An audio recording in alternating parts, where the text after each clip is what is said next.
नमस्कार साथियों, मैं प्रवीण कुमार, राजकीय महाविद्यालय मानेसर। आज हम पढ़ेंगे रथ का टूटा पहिया। कवि यहाँ पर कहते हैं कि इस संसार में कोई भी चीज़ छोटी या बड़ी नहीं है, सभी का अपना महत्व है।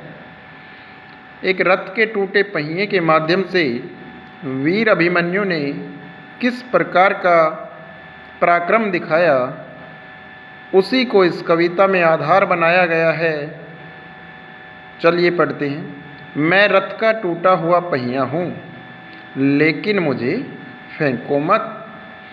क्या जाने कब इस द्रोह चक्रव्यूह में अक्षौहिणी सेनाओं को चुनौती देता हुआ कोई दुस्साहसी अभिमन्यु आकर घिर जाए। जब महाभारत के युद्ध में व्यूह रचना अर्जुन को मारने के लिए बनाई गई थी, तो भगवान श्री कृष्ण ने बहुत ही चतुरता से अर्जुन को उस चक्रव्यूह से दूर कर दिया और अर्जुन के पुत्र अभिमन्यु को उस चक्रव्यूह का भेदन करने के लिए भेज दिया।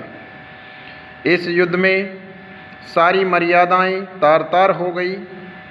जो युद्ध के नियम थे उनके विपरीत जाकर कौरव सेना ने अकेले निहत्थे अभिमन्यु का वध कर दिया, बहुत ही निर्ममता के साथ। मैं रथ का टूटा हुआ पहिया हूँ।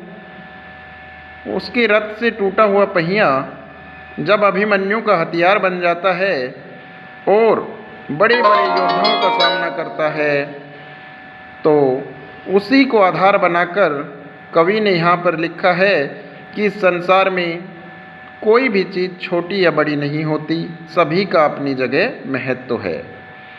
क्या जाने कब चक्रव्यूह में हाथी घोड़ों से सुसज्जित अक्षौहिणी सेनाओं के बीच कोई अभिमन्यु आ घिरे और अपनी वीरता का परिचय देते हुए सभी को ललकार कर चुनौती दे डाले।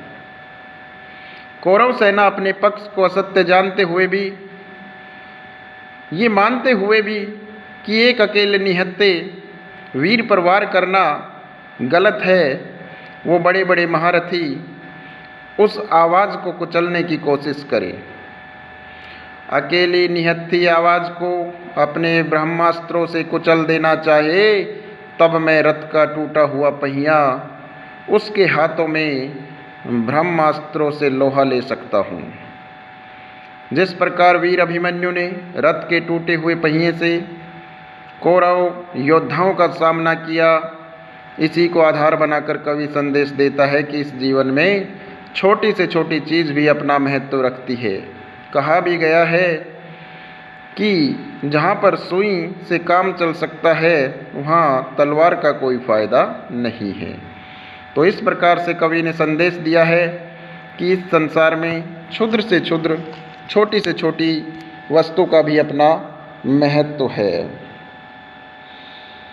लेकिन मुझे फेंको मत। वो कहता है कि आज मैं आपके काम का भले ही नहीं हूँ, लेकिन मुझे फेंकने से आपको कोई लाभ भी नहीं होगा। इतिहासों की सामूहिक गति सहसा झूठी पड़ जाने पर क्या जाने सच्चाई टूटे हुए पहियों का आश्रय ले। कहते हैं ये इतिहास तो समर्थ लोग लिखवाते हैं, विजयी लोग लिखवाते हैं। न जाने कब इस झूठे इतिहास को चुनौती देने के लिए साक्ष्य के तौर पर मेरी आवश्यकता पड़ जाए। कुल मिलाकर यह कहा जा सकता है कि यहाँ पर रथ के टूटे पहिए के माध्यम से एक साधारण मानव के महत्व को भी अंकित किया गया है।